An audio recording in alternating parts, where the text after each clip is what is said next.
assault, and the Iraqi military continues to falter.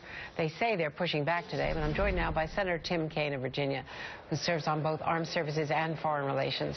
Senator, this has been a pretty disastrous setback, and according to Jim McLeshevsky's reporting out of the Pentagon, U.S. officials at the Pentagon acknowledge that Baghdad really blew it, that the Iraqi forces outnumbered ISIS forces 7-1 in Ramadi, and they still fled because they were so demoralized by being there without any reinforcements and without any leave that Baghdad had just abandoned, basically, them at this outpost in this most central city.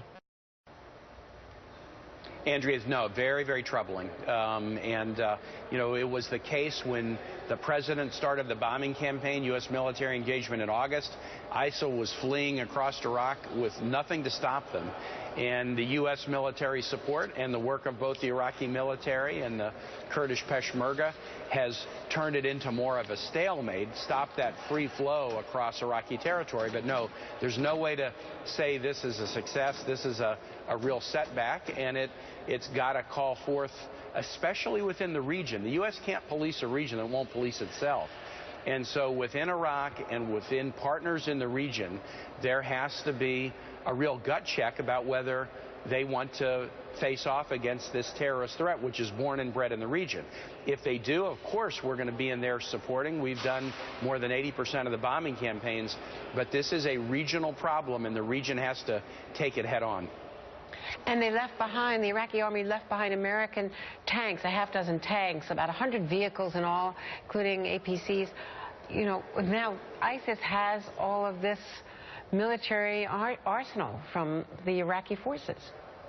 No, look, there's no way. I mean, and you see in a theater war like this, bad things happen at the same time as there are advances. The actions of U.S. Special Forces over the weekend in Syria that took out one of the key leaders of ISIL was a very significant positive in Syria. But I think what this all shows, Andrea, to me, this is not easy, it's not simple, and it's not going to be over soon.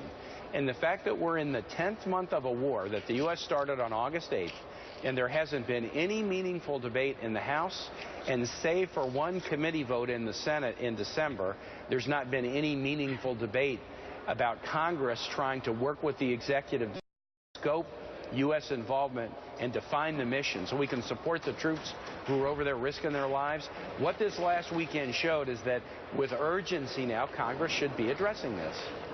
Well, we lost more than 200 troops between 2003 and 2008 in Ramadi. Now, you know, you've got a situation where Baghdad could be at risk. You tell me, what will the U.S. do? Ramadi is 70 miles from Baghdad. What will the U.S. do if Baghdad is under threat? Well, Andrea, let me just say, we did lose troops in Ramadi, but remember in 2011, President Bush said that we would be out of Iraq at the end of 2011. President Obama was willing to keep U.S. forces in Iraq after 2011, but we were basically kicked out. The former foreign minister of Iraq told me, you wanted to stay, we wouldn't allow you to stay, we wouldn't give you the status of force agreement that the U.S. wanted, and we regret it now. Because Iraq kicked us out after 2011, and then because the Maliki government, instead of running an Iraq for all Iraqis, favored the Shias and kicked the Sunnis and Kurds to the curb, it created the conditions for ISIL to be successful. A horrible example of the previous Iraqi government badly mismanaging the situation. Well, now, there's been a lot of criticism. Let me just say, there's been a lot of criticism the way this administration handled that, handled the Maliki. I mean, the Maliki government was the creation, clearly, of the previous Bush administration. Absolutely. But it's very clear from a lot of observers that this White House was more than willing to accept yes for an answer or no for an answer and get out of Dodge. Well, there's no reluctance to leave Iraq. Look, there's criticisms of it, but I think the facts are the facts. It was President Bush who committed the U.S. to leaving at the end of 2011. President Obama was willing to have the U.S. stay under certain conditions. I don't think it's an onerous condition to say if American troops stay, they should be able to get immunity from prosecution in the country where we're staying. And it was very clear that the Maliki government did not want us to stay. Former Foreign Minister Zabari has said directly to my face, You wanted to stay. We kicked you out, and we regret it now. We should have done it differently. And then the Maliki government shouldn't have run Iraq just for the Shias. That inflamed sectarian tensions. Again, this is a region that's got to police its own problems, and if they do, we can help. But we can't police the problems for them. As for Baghdad, look, there's a U.S. embassy presence in Baghdad. The president acted in August to stop the move of ISIL toward a U.S. consulate in Erbil and to potentially threaten the U.S. presence in Baghdad. And we will protect American lives and American embassies. But in terms of holding up the stability of Iraq, it's got to be for the Iraqis, the Kurdish Peshmerga, and other nations in the region playing the preeminent role on the ground, because it is a terrorist threat that is bred there, that is born there, and if they don't step up, we can't police a region that won't police itself. One final question. Is Baghdad a red line?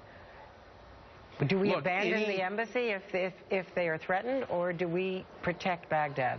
Any U.S. presence, people or consulate or embassy, is always a red line, and we will always defend that to the greatest degree possible. In terms of evacuation, that's way out in the future.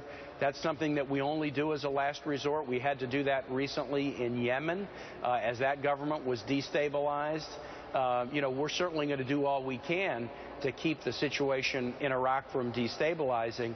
But again, I urge my congressional colleagues, this matter is so serious, and we've been at war now for nearly 10 months, and there hasn't been a debate on the floor of either chamber, and there hasn't been a vote in either chamber to authorize this military mission. It's serious enough, and we've got Americans risking their lives.